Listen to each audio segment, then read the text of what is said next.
Yo quiero agradecer, antes que nada, a los compañeros del Frente Guasú, en particular a mi amiga Fátima, por la invitación, ¿no? Para mí es un enorme orgullo estar hablando en esta tierra, ¿no? En esta tierra donde el doctor Francia hizo la primera revolución popular de toda Sudamérica. No la de toda América, porque la primera revolución popular de toda América es la que se hizo en Haití, donde 500.000 esclavos negros literalmente se comieron a los 50.000 blancos que lo tenían a látigo y a trabajo forzado. Pero sí, sin duda, que esa revolución popular que aplastó la oligarquía fue un ejemplo para toda nuestra América, un ejemplo peligroso. Un ejemplo peligroso porque sentó las bases de un crecimiento de un Paraguay que era el ejemplo de toda América que se quería ejercer una soberanía plena. Recordemos que en la época del mariscal López, Paraguay era el único país de América Latina, o el primer país de América Latina con altos hornos, que tenía un desarrollo incipiente industrial que no tenían el resto de sus países vecinos. Y por eso el imperialismo británico que en aquel entonces decidió cobrarse la frente a través de sus sirvientes. Uno de esos sirvientes era la Argentina, ¿no? El otro Brasil y el otro Uruguay. Y esa infame guerra de la Triple Alianza aplastó y cometió un genocidio frente al pueblo paraguayo.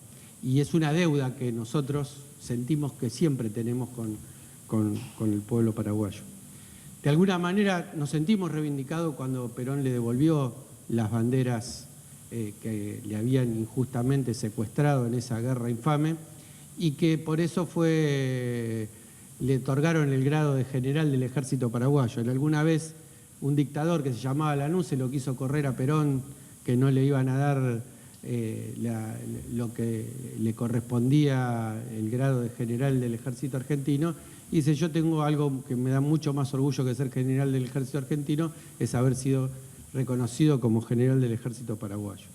Esa guerra de la triple infamia también lo que nos muestra es la soberbia que muchas veces caracteriza sobre todo a los porteños, ¿no? Digamos, recordemos que fue Bartolomé Mitre que dijo algo así como en 6 días a los cuarteles, en 6 semanas en Asunción y en 6 meses estamos de vuelta. Y la guerra duró más de 6 años por la lucha heroica del pueblo paraguayo.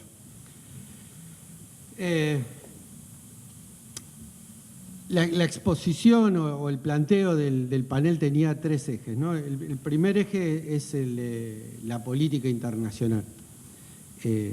A nosotros nos enseñó Perón que la política internacional es la verdadera política, porque si uno no mira la política internacional no termina de entender lo que realmente le pasa a un pueblo. Yo no puedo dejar de venir en este momento, apenas unos días que asumimos, a transmitirle la felicidad que nos genera haber, no digo acabado para siempre, porque nada es para siempre, pero haber terminado con un proceso de neoliberalismo, con una seocracia donde un grupo de yuppies se hicieron cargo del Estado como si fueran sus propias empresas y destruyeron literalmente la Argentina, ¿no? Realmente las cosas que han hecho en 4 años, todo lo que han destruido es imposible de nombrar siquiera.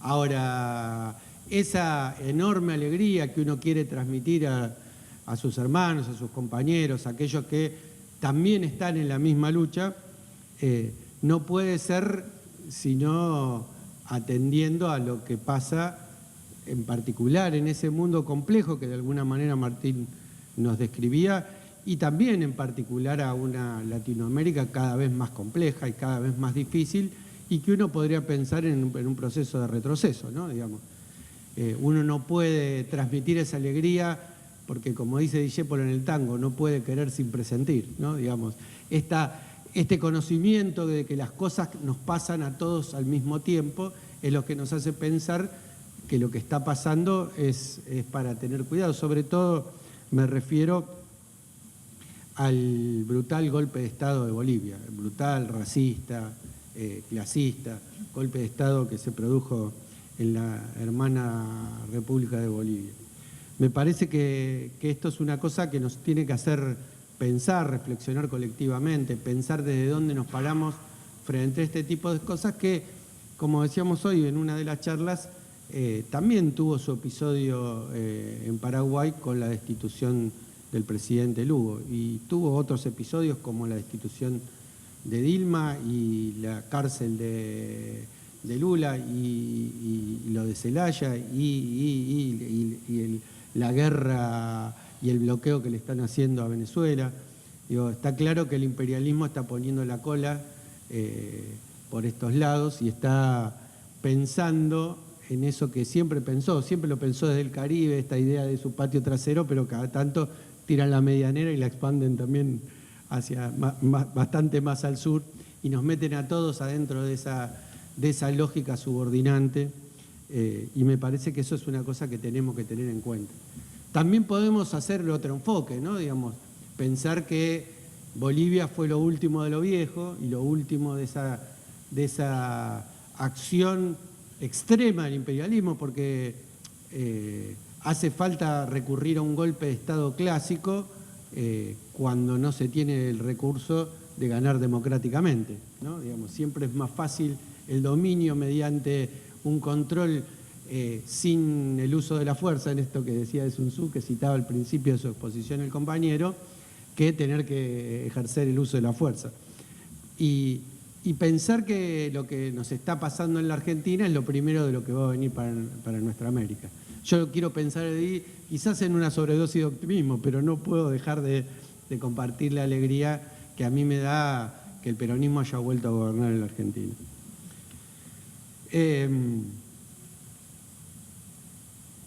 Los procesos en nuestra América son siempre procesos sincrónicos. Los procesos en nuestra América son siempre procesos que van al mismo ritmo. Y no es solamente porque tenemos la bota del imperialismo sobre nosotros, porque eso podría explicar las dictaduras, o puede explicar el lawfare, o puede explicar todas estas cosas que venimos diciendo de una intervención más descarada, más encubierta, a través de ONG, a través de financiamiento de distintas mareas que van minando el poder nacional y el poder popular, pero es claro que también los procesos son sincrónicos desde el punto de vista popular, porque yo creo que en última instancia seguimos siendo el mismo pueblo, ¿no?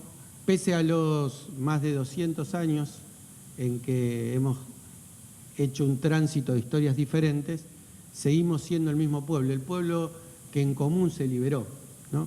Porque nosotros tenemos memoria de que los procesos emancipatorios hispanoamericanos, la verdad que Brasil ahí quedó totalmente afuera de eso, digamos, fue una independencia concertada entre padre e hijo, pero digamos, todos nosotros nos liberamos en un mismo proceso poniendo un poquito todos en ese proceso emancipatorio. De hecho, en la batalla de Ayacucho, conducidos por un venezolano como el mariscal Sucre, había de todos los países de América del Sur, desde Panamá hasta Chile y Argentina, incluyendo también en Paraguay, y en Paraguay estaba, entre los paraguayos estaba el que escribió el libro Fátima, ¿no? Félix Bogart. Digo, y orgullosos y peleando no en divisiones nacionales, sino todos juntos por una independencia que la sentían y la vivían como común. El segundo eje tenía que ver, o tiene que ver con la idea de la geopolítica. Pero antes quiero decir una cosa más con esta cuestión de la emancipación que me quedó picando de lo que decía Martín, ¿no? Digamos, yo creo que nosotros tenemos que enfrentar, digamos, estoy convencido que la transformación de la historia y el destino de nuestra patria grande depende de nosotros mismos. Y está claro que tenemos que darle batalla a los imperios de turno. Yo creo que fue muy claro el compañero en su alocución cómo planteó los horizontes y las estrategias que tiene el imperio para subordinarnos. Yo creo que es importante que también pensemos que existen nuevas formas de subordinación que no son solamente las formas de la dominación de los estados nacionales imperialistas, o en todo caso lo planteo como para agregar o complementar lo que decía el compañero. Yo creo que los grupos económicos transnacionales son hoy una forma de dominio tanto más opresiva y subordinante que los grandes estados nacionales imperialistas. Y que eso lo tenemos que incluir dentro de nuestra doctrina de liberación. Porque si nosotros nos pensamos efectivamente cuáles son las formas de dominio, probablemente nos quedemos rengos en el proceso liberador. Cuento una anécdota que contaba un pensador argentino llamado Arturo Jaureche. Él se preguntaba por qué cada vez que el Partido Socialista hacía un mitin antiimperialista salía en las páginas de los principales diarios de Buenos Aires, que eran La Prensa y La Nación, dos diarios absolutamente pro-británicos. Y cuando Forja, que era el grupo al cual él pertenecía, hablaba del antiimperialismo o hacía un acto antiimperialista, no aparecía en ningún lado. Y esto era porque el Partido Socialista, copiando en un gesto colonial a las ideas de los partidos socialistas europeos, hablaba solamente del imperialismo norteamericano. Y sin embargo, el sistema de dominación al cual estaba sometido la Argentina en la década del 30 era el sistema de dominación británica. Y entonces eso había que ningunearlo, había ni siquiera dedicarle un párrafo ni para discutirlo. Digo, eso a veces también nos pasa a nosotros. Tenemos que ser capaces de pensar qué es esto de la globalización como un nuevo sistema de dominación, qué herramientas nuevas tiene eso, cómo pensarlo, ¿no? Porque yo creo que una parte importante tiene que ver con esa dominación de los estados nacionales imperiales, pero los grupos económicos transnacionales tienen cabeza propia y también tienen sus estrategias y también hay que pensar cómo enfrentarlos. Y en esta cuestión de enfrentarlos, no solamente a los grupos económicos transnacionales, sino también al imperialismo, tenemos que empezar a pensar de nuestros propios zapatos. Porque eso se lo enfrenta, como muy bien dijo el compañero, en los planos económicos, en los planos militares, en los planos políticos, pero también con una ruptura de la colonialidad, también en el pensamiento. Si nosotros no retomamos aquella vieja frase del maestro de Bolívar, ¿no? Simón Rodríguez, que inventamos o erramos, vamos a estar repitiendo siempre lo mismo. Y las fórmulas que nosotros tenemos van a ser fórmulas inventadas por ellos, es decir, fórmulas que no nos van a hacer romper con esa colonialidad que nos transforma en subordinados. Yo creo que hay en la ruptura cultural, en la batalla cultural, en la guerra cultural, una enorme tarea pendiente por hacer, que es pensar desde nosotros mismos. Como decía, el segundo eje tiene que ver con la geopolítica. La clase magistral que he asistido en mi vida de geopolítica la dio el eterno comandante Chávez de las escalinatas de la Facultad de Derecho, que es la facultad en que yo de la Universidad de Buenos Aires, en la que yo me recibí, en la que hoy, 20 años después, sigo dando clases. Ahí el comandante decía, el proceso emancipatorio, que fue un proceso de integración, se hizo con el eje de la cordillera de los Andes. Y el proceso liberador de hoy se hace con eje de los grandes ríos. Y él decía el Orinoco, el Amazonas y la Cuenca del Plata. Eso era el eje que él planteaba desde dónde se debía hacer hoy ese proceso liberador. ¿Por qué las grandes batallas, todas las grandes batallas de la emancipación, de la primera independencia americana, se libraron en los Andes? Y porque era ahí donde se producía la riqueza. No como nos hacen creer algunos, porque de ahí se extraía el oro y la plata, también eso, porque eso es parte de lo que se llevaron para poder desarrollar ese capitalismo, que es la cosa que el pensamiento crítico europeo jamás contiene en sus análisis de cómo hicieron la acumulación de capital y cómo se desarrolló el capitalismo. Pero no es solamente el oro y la plata. Lo que se llevaron de América los europeos fue el trabajo de los pueblos originarios. Y los pueblos originarios, donde tenían un mayor grado de desarrollo, por lo menos claramente en América del Sur, eran las terrazas de los Andes donde podían cultivar, y que esa producción controlada y con un fuerte control centralizado, podríamos decir hasta estatal, aunque habría que discutir si eso es un Estado o no es un Estado, era lo que permitía un desarrollo poblacional que no tenía el resto de la América precolombina. Por eso fue que en ese lugar que fueron los lugares centrales de construcción del poder económico y político de la América colonial, en donde se libraron las más importantes y las batallas claves, y al mismo tiempo fueron los lugares más marginales de esa América colonial, como eran Caracas o Buenos Aires, los lugares de donde se arrancaron gran parte de los procesos.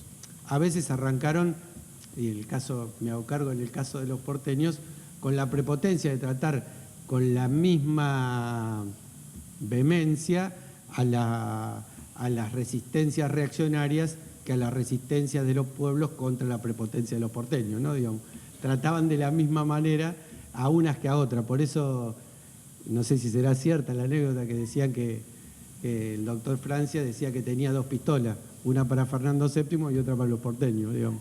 Me parece que de alguna manera no se equivocaba, como no se equivocaron todos los caudillos federales del Río de la Plata, incluyéndolo el gran José Gervasio Ortega, el padre del Partido Popular en el Río de la Plata, que se paraba en contra de cambiar la dominación española por la dominación porteña.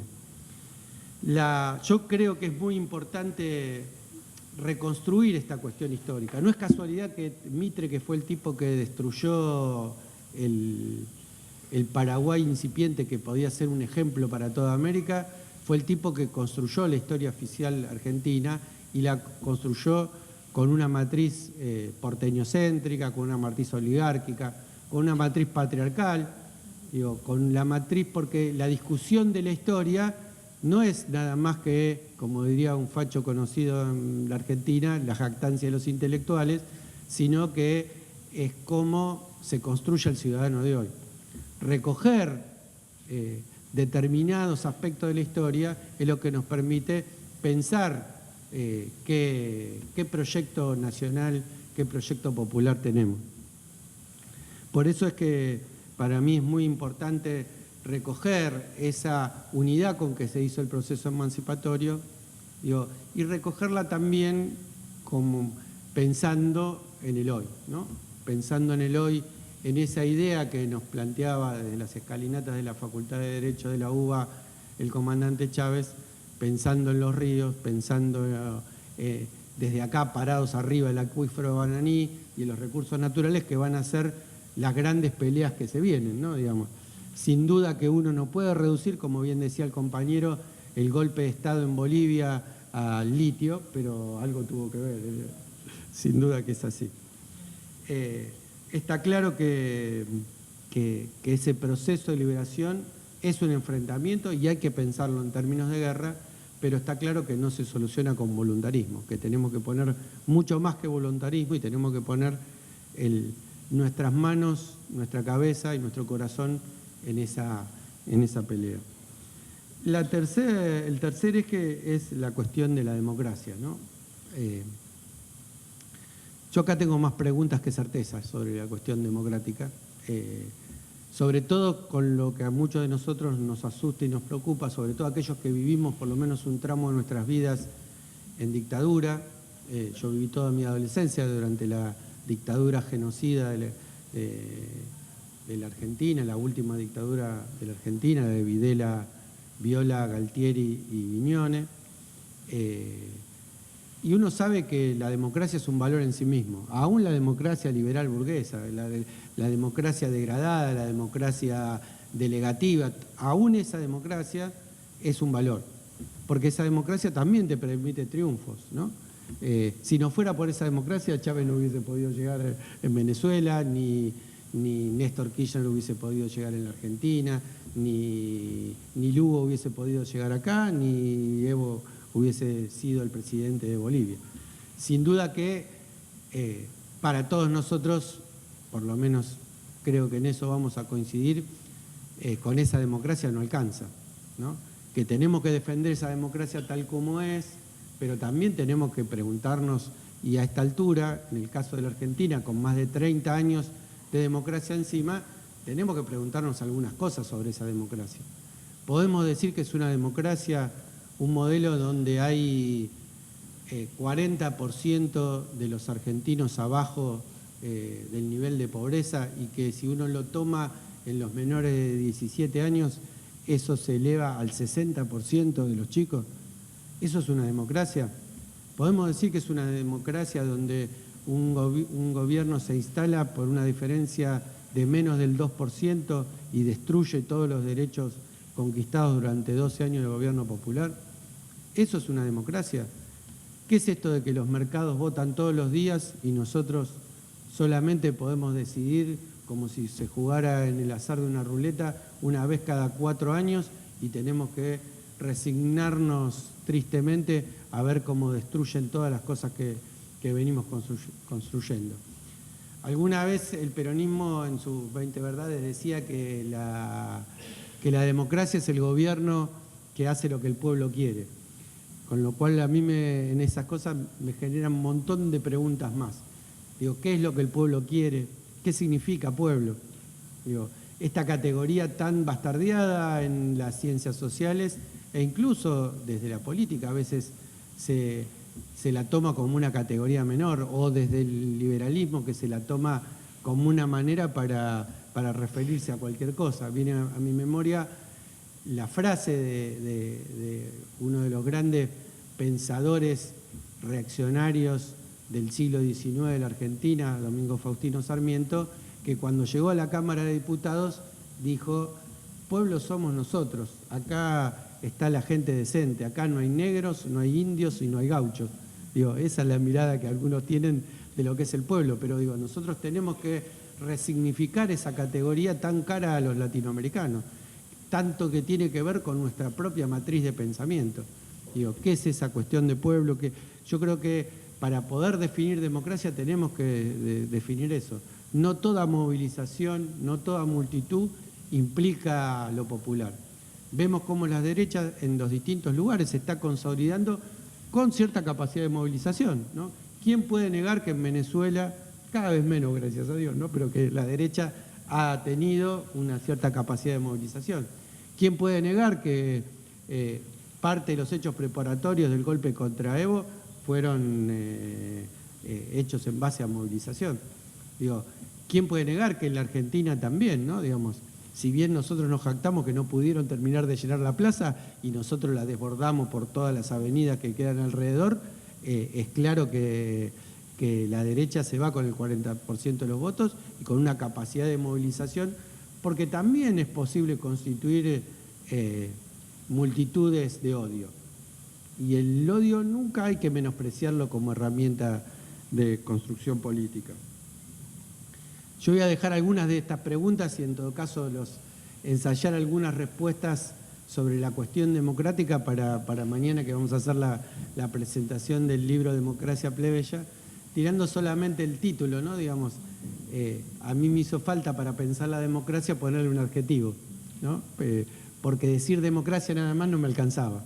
Digo, nosotros tenemos que pensar desde dónde construimos esa democracia en la cual si los mercados votan todos los días, si los grupos económicos nos dan la batalla cultural desde los medios y desde muchos otros lugares, nosotros desde dónde nos paramos, cuál es el poder que nos constituye como protagonistas de nuestra propia historia, como sujetos de nuestro propio destino y no como objetos de la ambición de nadie.